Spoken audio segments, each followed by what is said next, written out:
네, 반갑습니다. 자, 2026학년도 중등임용고사 생명이죠. 자, 생명과학의 좀 이제 커리큘럼을 좀 소개하면서, 제 강의 좀 스타일이 좀 있어요. 저만의 좀 독특한 스타일. 이런 스타일도 같이 한번 소개해서 여러분들이 꼭 저를 따르실 게 아니라 여러분 스스로가, 일단 시험 준비를 할 수 있는 방법, 그렇죠. 최적의 어떤 그런 노하우를 여러분 좀 잡아 나가시기 위해서, 커리큘럼만 소개할 게 아니라 약간 제가 강의하는 방법, 그 다음에 여러분이 공부할 수 있는 방법의 제시 같이 한번 해볼게요. 자, 첫 번째 이제 간단하게 넘어가서, 저는 이제 제 강의를, 강조할 때 저뿐만 아니라 이제 저한테 수강을 했던 학생들도 논리생물, 이렇게 많이 이쪽을 이제 많이 강조를 하고, 학생들도 그걸 또 상당수 좋아하고, 그래서 이제 제 교재는 바이올로지컬 로직스, 이렇게 많이 돼 있습니다. 그래서 그냥 간단하게, 제 이제 모든 교재는 이렇게 바이올로지컬 로직스, 여기 딱 붙어 있어요, 이렇게 이런 식으로 붙어 있거든요. 그래서 이제 그래서 이제 아무래도 이제 다른 어떤 강의와 달리 제 강의가 모든 그 생물 강의가 비슷하긴 할 거예요. 내용은 비슷해요. 내용은 비슷한데 그 내용을 어떻게 접근할 것이냐, 그 방법론적인 차이에서 제가 좀 독특하다고 많이들 얘기하거든요. 예, 그쪽을 좀 많이 강조하고 싶은데, 어쨌든 그 임용시험, 임용생물이 절대 난이도는 쉽지 않죠. 왜냐하면 약간 지역적인 부분이라든가 최신의 내용, 이런 것까지 전공서 깊은 것까지 끄집어내기 때문에 내용 자체는 쉽지 않습니다. 근데 이거를 아주 깊은 내용을 접근할 때, 마냥 처음부터 끝까지, 그러니까 캠벨 수준의 일반 생물학을 섭렵한다. 그러면 사실 논리를 많이 쓰지 않아도 그냥 내용이 많지 않기 때문에 어렵지 않기 때문에 암기를 접근해도 무방합니다. 약간은. 그런데 문제가 되는 거는 그 단계를 넘어서서 전공 심화서 들어갔을 때 그 내용이 상당히 깊거든요. 복잡하고 난해하고. 근데 여기까지도 암기를 꺼낸다. 그럼 그건 낭패입니다, 진짜. 제가 볼 때는. 거의 불가능하지는 않을 거예요. 그러니까, 1000명, 10,000명 중에 1명 정도는 정말 열심히 해서 섭렵하는 경우도 제가 봤긴 했지만, 확률적으로 굉장히 떨어지지 않습니까? 그래서 이렇게 난이도가 있는 시험일수록 뭔가 약간 논리적인 접근, 그 이해가 좀 필요하다. 이걸 제가 많이 강조하고 싶어요. 그래서 바로 또 두 번째 넘어가면, 아무래도 저도 이제 학원 강사인지라, 제 소개를 가볍게 먼저 하고 갈게요. 일단은 우스갯소리로 가방끈이 긴 편은 아닙니다. 그러니까 제가 이제 광주과학기술원제 생명과학 석사까지 하고, 유학을 나가려다가 사정이 좀 있어서 못 나가고 이제 저번 중간에 정도 포기돼서 석사까지 가방끈인데, 이제 문제는 그 아래쪽을 봐주시면 좋겠어요. 이 아래쪽을 보시면 이쪽 이제 강의를 한 20년, 25년 가까이 했는데 지금 거의. 크게 봤을 때 20년이 넘었습니다. 요 강의를 하면서 보면 일단 수능 강의 이런 거 제가 사실 의뢰도 있었지만 절대 할 생각도 없었고, 그 이유가 뭐냐면 모든 강의가 보면 상당히 난이도가 있는, 그러니까 가장 생물 올림피아드 고등학교 때, 그다음에 영재고 이런 것도 있고, 또 카이스트나 서울대 심층면접 이런 것만 하다가 또 어쨌든 미트니트, 그러니까 의학대 편입과 함께 미트니트 강의 했고, 이렇게 해서 보면 전부 다 그러니까 국내 어떤 그런 생물학 시험에서 가장 난이도가 높은 수험입니다, 이게. 이쪽을 주로 강의하다 보니까 내용 자체가 가방끈은 길지 않은데 내용이 부족하지는 않을 거라는 느낌을 좀 받으시면 좋겠어요. 그러니까 이제 다른 걸 자랑하고자 하는 건 아니고, 그렇죠?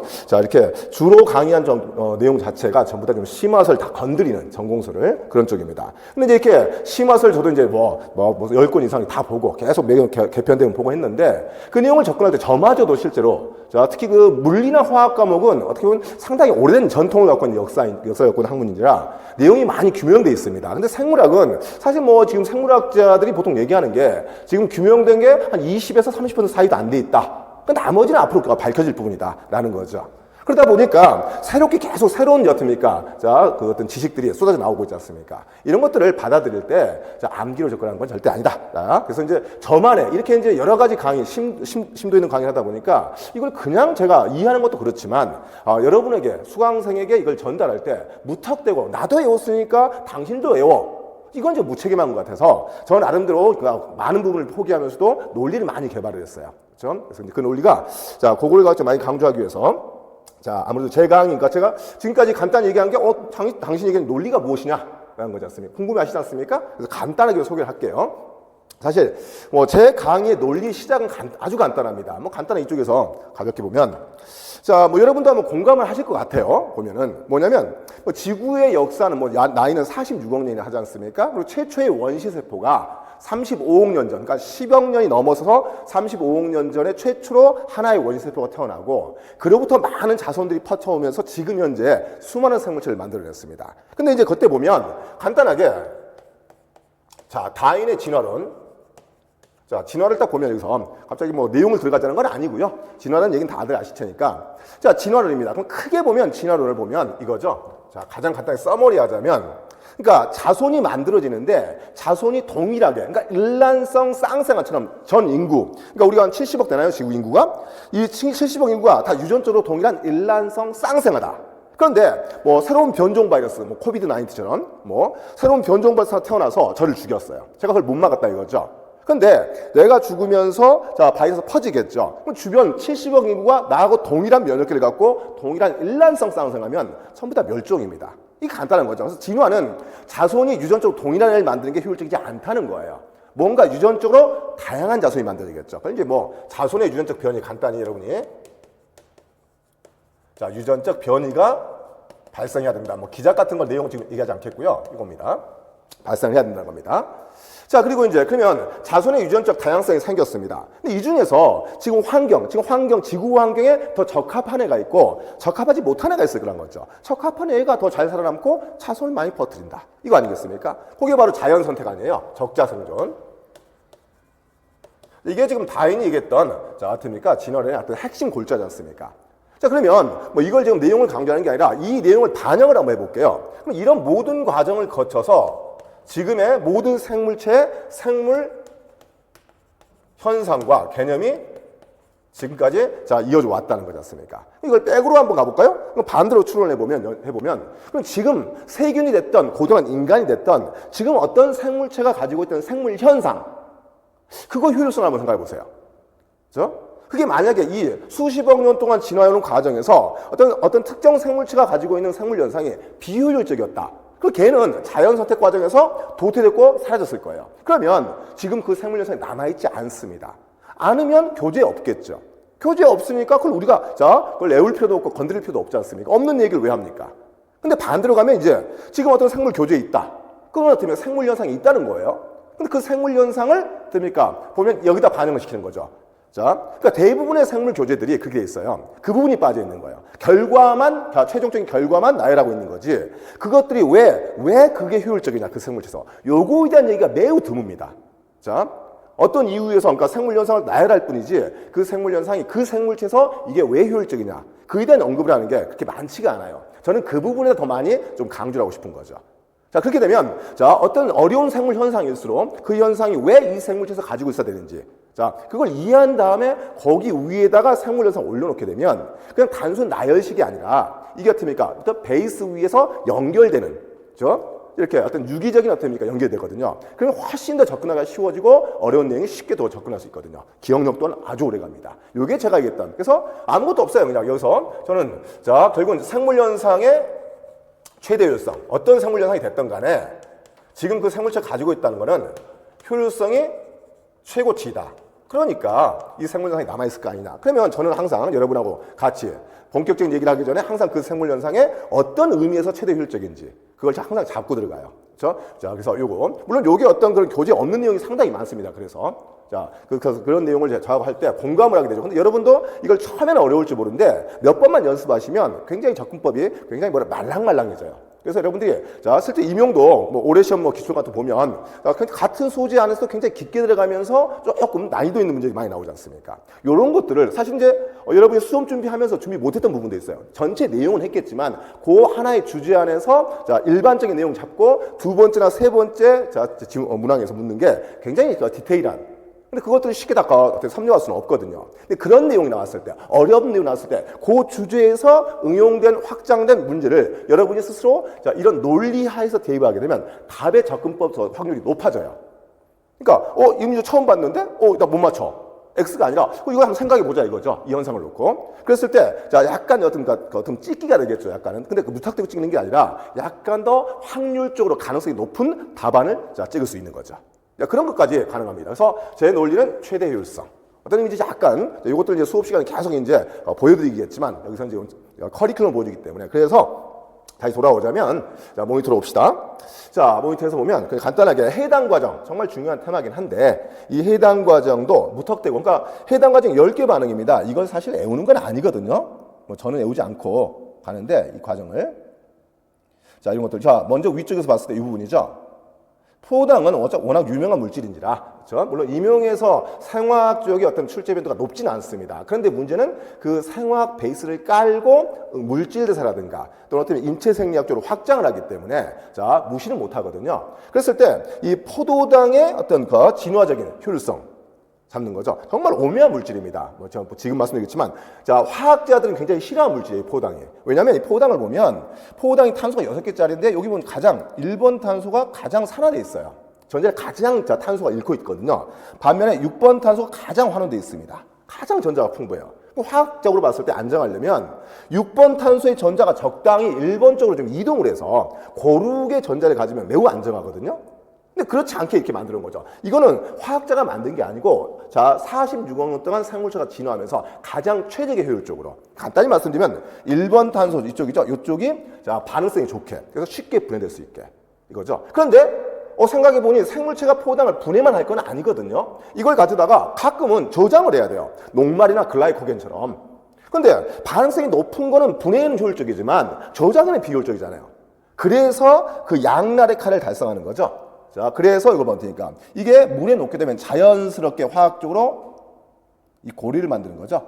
이렇게 고리를 형성합니다. 고리가 만들어지면서 공명구조. 그래서 1번 탄소의 산화된 탄소 쪽이 다시 어쩌면 실제로 전자를 받으면서 약간 환원돼요. 그래서 고리 형성, 공명구조가 생겨서 매우 안정화됩니다. 그래서 생물체가 저장하는 다당류는 고리형 포당의 다당류예요. 이런 약간의 그 베이스를 치는 거죠. 뭐 모두 다 있는 팩트입니다만 그걸 제가 왜 그래야 되는지 하는 얘기를 제가 양념을 쳐드린 거고요. 그래놓고 그걸 이해하고 나면 밑에 해당 과정을 애울 필요 없이 자연스럽게 스토리로 풀어갑니다. 이해하면서. 자, 요게 장점이거든요. 그래서 저는 그래서 해당 과정을 암기하지 않고 제가 직접 이제 처음에는 어렵지만 이제 풀어드립니다. 그리고 나면 이게 한번 이해가 되잖아요? 그러면 실제로 시험 문제는 해당 과정 자체를 내는 게 아니라 응용을 내지 않습니까?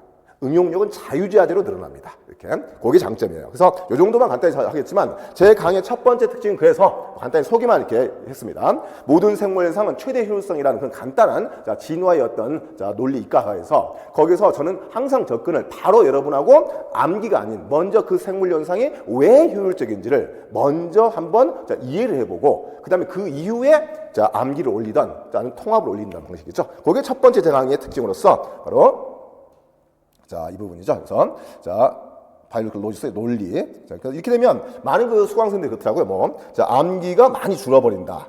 응용력은 극대화한다. 이렇게 제가 한 게 아니고 수강생들 뒤에 있지만 수강생들이 어떤 그 후기가 이런 것들 많이 얘기하고 있더라고요. 자, 그다음 두 번째 약간 비슷한 얘기가 될 수 있는데 제 강의 특징은 약간 통합형입니다. 앞에 얘기했던 얘기 때문에 자연스럽게 나오는 거예요. 왜 그러냐면 제가 그냥 단순히 외우는 게 아니라 그 자사팀의 생물현상 이해한다 그랬죠. 이해하다 보니까 이해를 하려면 그냥 하나를, 팩트 하나, 단어 하나를 놓고 뭘 이해합니까? 단어와 여러 개 단어들의 상관성을 이해하는 거죠. 이러다 보니까 자연스럽게 생물 얘기가 연관된 주제와 함께 옆으로 확장이 되더라고요. 자연스럽게. 자, 그래서 태미가 이게 통합, 생물 스토리라고 많이 얘기하는데 자, 수강생들이 이렇게. 그래서 아예 저는 이제 뒤에 교재, 그러니까 뒤에 커리큘럼 말씀드리겠지만 제 교재 기준에는 그런 게 있어요. A3로 된 그림이 있습니다. 자, A3는 굉장히 넓은 거 아닙니까? A4 두 장이니까 거기에 하나의 어떻습니까? 내용이 들어가 있어요. 그러니까 챕터 하나를, 작은 챕터는 어떻습니까? 자, 그 A3 두 장이나 세 장으로 한 챕터를 끝내버립니다. 자, 그래서 이건 왜냐면 이게 가능한 이유가 이런 식의 접근법이죠. 약간의 그 스토리로 연결되는. 그래서 밑에 보시면 자, 이렇게 보시면 이런 얘기 자체가 보시면 이렇게 연결돼 있잖아요, 지금. 자, 가장 간단한 형태인데 요걸 더 확장하면 면역학, 분자생물학 이런 거. 그러니까 분자생물학 많이 어려워들 합니다. 보통 그래요. 자, 분자생물학이 좀 뭔가 딱딱하고 보이지도 않는 게 굉장히 복잡다분하고 하지만 이렇게 이해한 다음에 통합시켜 보면 사실 별거 없어요. 분자생물학 의외로 별거 없습니다. 이렇게. 자, 그런 것들. 자, 그래서 두 번째 이해와 함께 두 번째는 이렇게 통합형. 자, 요걸 좀 강조해 드렸고요. 자, 이렇게 빠르게 넘기고요. 그러면 이제, 아무래도 여러분들이 제가 이제 지금 시간에 하는 건 연간 커리큘럼에 대해서 소개를 해야 되는 게 주 목적이기 때문에 자, 이제 이게 본격 들어가자면 자, 연간 커리큘럼 그렇습니다. 일단은 일단 12월 정도에 가볍게 첫 번째 하는 거는 요거는 이제 많이 중요한 건 아닌데 이쪽을 봤을 때 이 부분이죠. 그러니까 논리로 이해하는 캠벨 생물학 이렇게 타이틀이 붙어 있습니다. 요거는 이제 뭐냐면 캠벨 생물학이 아무래도 자, 어떤 지금 현재로서는 어떻게 일반 생물학의 바이블에 해당되는 거지 않습니까?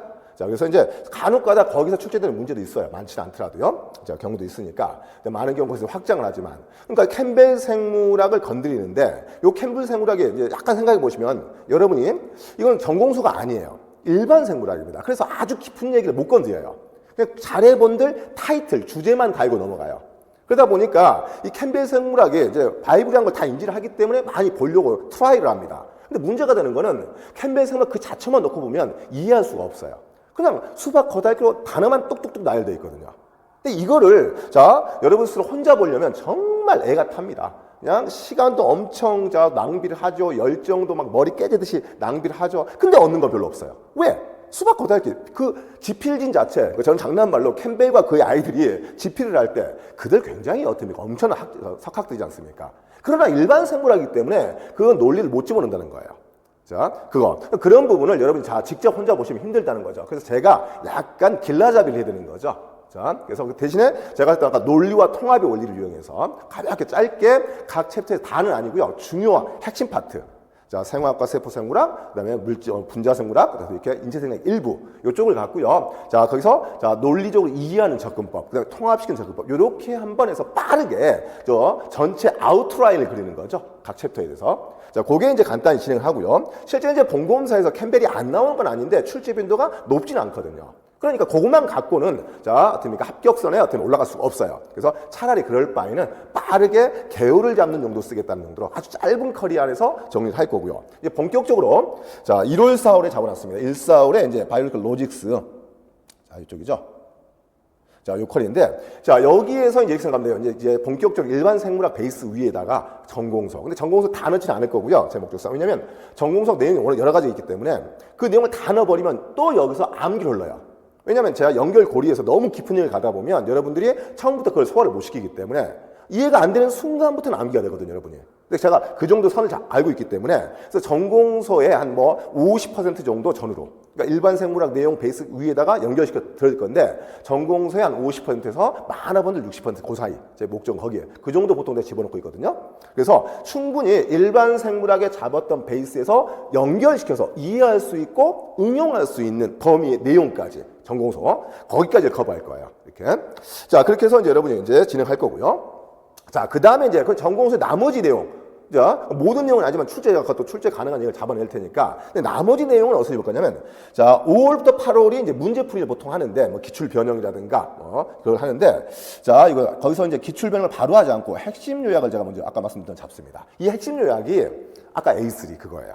그렇죠? 그러니까 A3로 한 챕터를 두세 장으로 마무리 짓는 방법인데 여기에다가 심화의 일부 나머지 내용을 더 집어넣습니다. 전공심화를 이렇게. 자, 그래서 이제 전공심화 내용 자체를 어떻게 보면 1,4월에 끝내는 게 아니라 1,4월에 3분의 2 정도를 전체를 커버하고요. 아주 깊거나 약간 그 연결고리 약한 동떨어진 또 예외 현상 이런 것도 있거든요. 그런 것들을 어떻게 합니까? 이제 5, 8월에 나머지 자 정리한다. 그런데 이제 자 이론만 정리하면 여러분이 감이 안 사니까 자 일단은 5, 8월에 기출 변형 요 문제를 같이 변형할 거예요. 문제집을 변형할 겁니다. 자 이렇게. 자 그럼에도 불구하고 먼저 말씀드리는 게 뭐냐면 요 밑에 뭔가 이상한 게 붙어 있죠. 맞춤형 문제능이다라는 게 붙어 있었어요. 이렇게 이런 것들이. 이런 게 붙어 있죠 지금. 자 이게 뭐냐? 이게 지금 제가 다 20년 이상 강의하다 보니까 어떤 거냐면. 처음에는 저도 이제 문제집 또 이렇게 이론하다 보면 복습용 문제를 주고 했었는데 페이퍼 방식으로 주다 보니까 학원에서도 이제 주말 모여서 위클리 테스트 보고 하다 보니까 약간 그런 그 단점이 보이더라고요. 그 단점이 뭐냐면 같은 제 수업을 듣지만 실력이 좋은 학생들은 이 문제가 너무 쉽다 이거예요. 좀 더 좋은 문제 좀 달라 이거고 반대로 그래서 좀 좋은 문제 줘봤어요. 그랬더니 이제 됩니까 또 실력이 낮은 학생들은 이거 너무 손도 못 대겠다. 포기하라는 거냐? 이런 식으로 나오더라고요. 자, 그래서, 그때 고민을 많이 했어요. 그래서 그러면서 이제 생각한 게 뭐였냐면, 자, 그러면 각 학생의 지금 현재 수준에 맞춰서 수준 맞춤형 문제를 내가 줄 수 없을까? 해서 이제 제가 좀 상당히 거금을 들여서 개발한 사이트가 하나 있어요. 문제예능 사이트가. 자, 그겁니다. 자, 거기에 지금 문제예능을 계속 많이 집어넣을 거냐면 이게 지금 시험 자체가 20년 이상 이걸 만든 지는 한 3, 4년 됐으니까 지금. 자, 그 다음에 그 데이터가 지금 많이 쌓여 있습니다. 그 안에 문제가. 근데 그 중에서 이제 좀 오래된 문제 같은 것도 있고, 좀 최신의 문제도 들어가 있고, 또 계속 끊임없이 계속 지금 문제는 들어가고 있기 때문에 자, 이걸 그러니까 제 마음대로 갖고 요리를 할 수 있어요, 제가. 그러니까 제 스스로가 이제 의도로 만들어 놨기 때문에.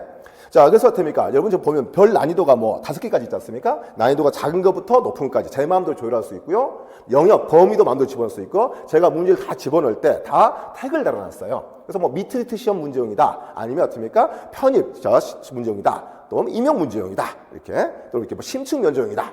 다 태그를 달아놨기 때문에 그걸 제 마음대로 솔팅을 할 수 있습니다. 그래서 자 거기에 맞게 제가 문제를 뿌릴 수 있는 거죠. 그래서 제가 이제 제 수업 시간에 자 현장 강의에서 문제 푸는 문항수는 아주 많지 않을 거예요.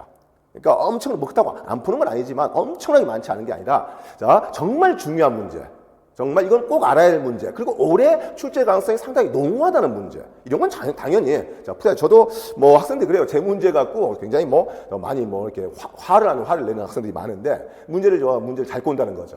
근데 이제 문제를 꼬는데 이 문제가 치사하게 꼬이는 경우가 있어요. 그러니까 이제 문제를 제대로 내지 막 욕 나오네?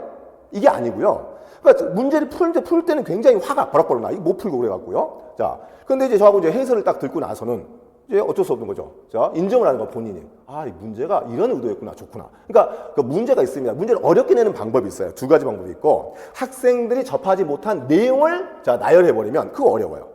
뭐 접하지 못했으니까. 근데 반대로 학생이 다 접한 내용이에요. 다 숙지한 내용이에요. 근데 거기에서 문제를 자, 꼬는 거죠. 이 후자가 정말 좋은 문제 아니겠습니까? 자, 나오지도 않은 소리를 갖고 그걸 건드려서 문제를 어렵게 만드는 게 아니라 나올 소리를 갖고 어떻게 변형 가능하느냐. 출제자들 입장에서 실제로 제 같으면 임용 문제도 최근 문제 다 그렇지 않습니까? 자, 물론 뭐 첫 번째 문제는 뭐 쉽게 나오지만 2번째, 3번째 문제에선 상당히 꼬아주죠. 이런 부분들을 제가 선행을 해서 여러분한테 좀 숙지할 수 있게 보여드려야겠죠. 그런 역할이 문제예요. 그래서 제 문제는 쉽지는 않습니다. 그런 문제들은 제가 개발을 해서 여러분과 같이 풀 거예요. 하지만 그 외에 복습용 문제, 이미 기출 문제, 기출을 약간 변형을 시켜서 출제 가능한 문제, 이런 것들은 저하고 같이 풀기보다는 여러분 스스로 푸는 게 맞아요. 근데 그냥 풀면 이게 또 여러분 또 약간 의지력이 약할 수도 있고 시간적 제약이 있을 수도 있고 이렇게 있기 때문에 저하고 같이 풀지만 직접 못 풀지만 저의 어떤 대리자죠. 자, 아바타가 되겠죠? 자, 제가 만든 이 문제는 이 안에 세계할 수 있도록 제가 마지막에 좀 이따 소개를 드릴게요. 어떻게 진행되는지를. 자, 요걸 진행할 겁니다. 그래서 예를 들어서 어떻게 이론 단계에서 쭉 지나가는데 이론은 제가 수업 시간에 가는 거고, 그다음에 이제 여러분 케어가 필요하지 않습니까? 케어는 대부분을 이 맞춤형 문제에서 할 거고요. 이렇게. 자, 그 다음에 이제 정말 봤을 때 이 맞춤형 문제는 저한테 다 분석이 들어오거든요, 데이터가. 근데 정말 분석하다 보면 정말 너무 그 생물학의 접근법을 잘 못 잡는 학생들이 저한테 노출이 돼요. 왜냐면 그 데이터에서 보이거든요. 그런 학생들은 제가 이제 계획하는 게 그거예요. 약간 그 스터디를 약간 살짝 활용해서 스터디라든가 상담을 활용해서 그걸 좀 길라잡이를 해주고 싶어요. 그래서 그런 것까지 다 포함해서 이 문제를 만들었기 때문에 이 문제은행에 대해서 상당히 그 수강생들이 어떤 선호도가 좋아요. 호감도가 좋아합니다. 그래서 거기 좀 이따 보시면 뭐 데이터도 잘 나오고 그다음에 분석도 잘 돼 있기 때문에. 어쨌든 거기서 좀 이따가 맛을 보여드릴 거고, 어쨌든 큰 커리로 봤을 때 이론은 그래서 1,4,5의 심화 전공까지 포함해서 어떤 3분의 2 정도를 커버한다 생각하면 되겠고, 7, 8, 그러니까 5, 8월에 됩니까? 자, 나머지 심화 전공 내용을 한 30% 커버함과 동시에 이제 기출 변형 어떤 문제, 출제 가능한 문제, 그리고 이제 뭐 다들 진행하는 9월, 10월부터 시작해서 이제 통합 모의고사 진행할 것이고요. 그다음에 이제 마지막에 이제 모의고사까지, 최종 모의고사까지. 이때는 이제 아마 과학이론 선생님하고 같이, 또 유명한 선생님하고 같이 진행할 거니까. 자, 이렇게 진행합니다. 그래서 이 모든 커리 과정에서 계속 문제를 돌릴 겁니다. 문제는 제가 솔팅을 제가 제일 잘 줘야 된다고 그랬죠. 난이도도 마음대로 고르고요. 그렇기 때문에 똑같은 문제는 아니에요. 자, 이렇게 다 커리마다 다른 문제가 따라 들어가는데, 자, 요렇게 커리는 이제 빠르게 써머리를 하고요. 자, 여러분이 궁금해하시는 또 많이 부분이 있어서, 자, 문제은행. 그러니까 이제 제가 만든 사이트가 이제 mdp-biologics.net 시작할 때 이제 MDP 그 계열로 시작을 했기 때문에, 자, 이렇게 돼 있습니다. 요걸 이제 이쪽 들어오게 되면 요 위쪽에, 자, 이게 먼저 이쪽에서 이제 회원가입을 하시고요. 이렇게. 이쪽에서 회원가입을 하시면 되고, 이렇게 하시고요. 그 다음에 나중에 이제 가입하게 되면 어떻습니까? 그 다음에 자, 여기 토탈 캐스트 여기를 누르시면 이게 세 번호 쭉 뜨거든요. 거기에 데일리 테스트부터 문제 풀이 분석 쭉 다 붙어 있습니다. 자, 이렇게 그런 식으로 되어 있고요. 그 다음에 자, 그 다음 바로 넘어가면 이게 원리는 제가 만들 때 이렇게 만들었어요.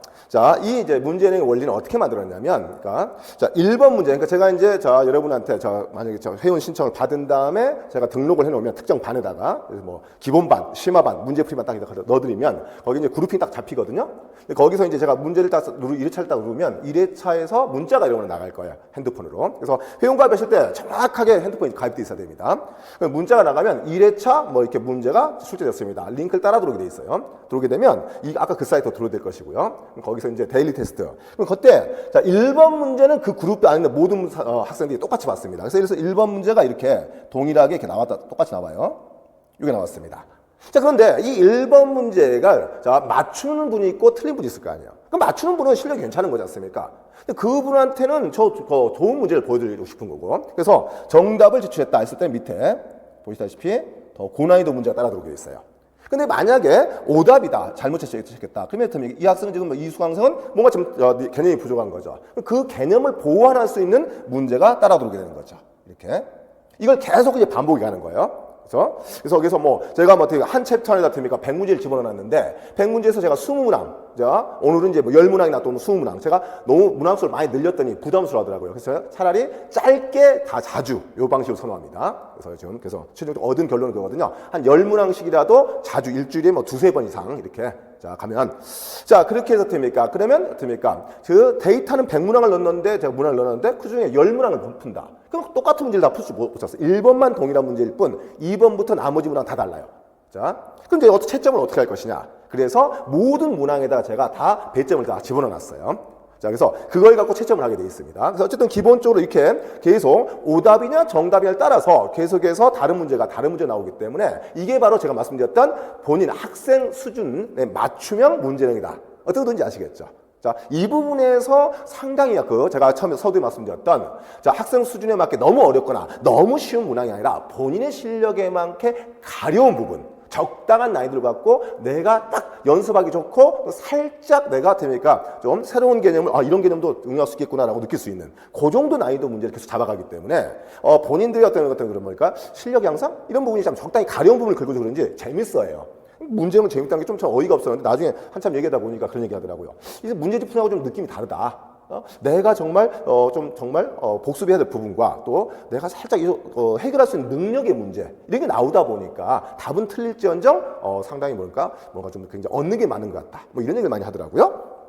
자, 그래서 이렇게 진행할 거고요. 아까 말씀드렸던 그다음에 이제 문제를 다 풀고 나서 보면 이렇게 이제 문제풀이 단계. 거기 밑에 바로 아래에 문제풀이가 있거든요. 거기를 들어가면 이제 본인들 여러분들이 풀었던 문제에 대한 이렇게 다시 떠요. 그래서 문제가 이렇게 쭉 뜨는데 뭐 이렇게 이런 문제가 떴어요. 옆에 오른쪽에 보면 저기 같으니까 지금 이 문제를 풀었던 모든 학생들의 정답, 학생이 선택한 게 3번 선택했다 그랬고 정답률은 여기 뜨죠. 그래서 내가 같으면 다 대부분의 학생은 선택한 걸 나 선택했어요. 그래서 맞으면 문제 없는데 가끔가다 나만 이상하게 다 50, 60, 70% 전부 다 1번을 찍었는데 나만 3번을 찍었어. 3번이 굉장히 여태니까 자 빈도가 낮아요. 그럼 여기서 느끼겠죠. 내가 왜 나만 이런 생각을 했을까? 뭔가 내가 오개념을 갖고 있지 않을까? 감이 오시죠? 자, 그래서 이제 이 개념을 그 개념을 찾는 거죠. 근데 물론 이제 옆에 보면 제가 이 문제 다 분석을 해놨어요. 출제 영역이 어디이며, 자, 출제 영역은 뭐 어디이며, 난이도 핵심 내용은 무엇이며, 출제 함정은 또 무엇이며. 그렇죠? 그다음에 해설까지 다 붙어놨고요. 요 밑에 가면 이쪽에 관련된 핵심 그림이나 표가 들어가 있어요. 또 지금 페이지 짧아서 끊어졌는데 거기까지 다 노출되게 있습니다. 이걸 보면서 어떻게 보면 능동적인, 그러니까 움직이는 말랑말랑한 교재가 되는 거죠. 여러분 내에서 그걸 보서 딱 복습을 하죠. 근데 그럼에도 불구하고 여러분이 어떤 지문 특징 하나가 이해가 안 되는 거죠. 그럴 때는 여기 있죠. 여기에 질문하기. 요걸 바로 누르시면 돼요. 누르시면 바로 그냥 연결돼서 거기다 질문 바로 이 문제에서 질문 다 때리면 됩니다. 그럼 저한테 이 질문하게 되면 저한테 문자가 와요. 바로. 그래서 자 여러분이 지금 질문했을 때 자 제가 뭐 수업 중이라 그럴 땐 바로 답을 못 하겠지만 제가 인지는 할 거 아니에요. 지금 질문이 올라왔구나. 자 그러면 어떻게 하셨습니까? 자 요걸 질문을 최대한 빠르게 달아주시지 않습니까? 이렇게 해서 자 이렇게 이제 진행이 돼 있어요. 그래서 좀 고민해서 만든 어떤 그런 그 느낌이 오죠. 이렇게 그래서 여기서 학생들이 많이 선호도가 있는데 그리고 나중에 여러분이 볼 게 아니고 저한테 뜨는 게 이겁니다. 저한테 이용자가 저 개인 프라이버시 다 지웠고요. 저한테 이렇게 쭉 떠요. 이쪽을 봤던 수강생들이 자 전부 석차가 쭉 뜹니다. 자 뜨면서 석차와 그다음에 보고 그다음에 제가 그 이름을 한 번을 누르잖아요. 그 한 번을 누르면 그 개인의 모든 어떤 문항별 석차가 떠요. 다시 거기에서 약점이 분석이 됩니다. 뭐에서 오늘 문제에서 특정 소재가 약하구나. 다 보여요. 자, 이렇게 해서 제가 분석을 해서 이제 그걸 갖고 이제 상담을 하거나 스터디를 할 때 많이 강조하는 편이거든요. 자, 이렇게. 그래서 어떤 뭐 커리는 간단히 설명을 드렸고, 문제는 워낙들 그렇게 많이들 관심이 있어야 돼갖고요. 거기다 조금 시간을 많이 할애를 했습니다. 자, 이렇게 해서, 됩니까? 자, 2026학년도. 커리는 뭐 어차피 크게 많은 그 차이가 있을지는 않을 것 같고, 대신에 그 접근법 두 가지 말씀드렸죠. 뭐 제 생물학 강의 접근법이 좀 독특하다. 그게 어떻습니까? 단순 암기보다는 먼저 이해를 하고 통합시키는 방식. 그러면 그게 더 좋은, 유리한 게, 말씀드렸던 게 아주 깊은 심화 전공을 건드릴 때 상당히 난이도가 문턱이 낮아진다는 거죠. 그리고 기억력이 오래 가요. 이해하고 잡아놓게 되면 그게 있고, 당연히 문제 응용력도 커질 수밖에 없겠죠. 이렇게. 그래서, 막 소재를 드립다 외운다는 게 아니라, 이렇게, 약간은 하고, 그 다음에 제가 또 나중에, 마지막 단계, 모의고사 단계에서는 또 작두 타는 방법, 좀 그것도 제가 있거든요. 뭐 이렇게 그 노하우가 좀 있는데, 어떻게 작두를 타는지.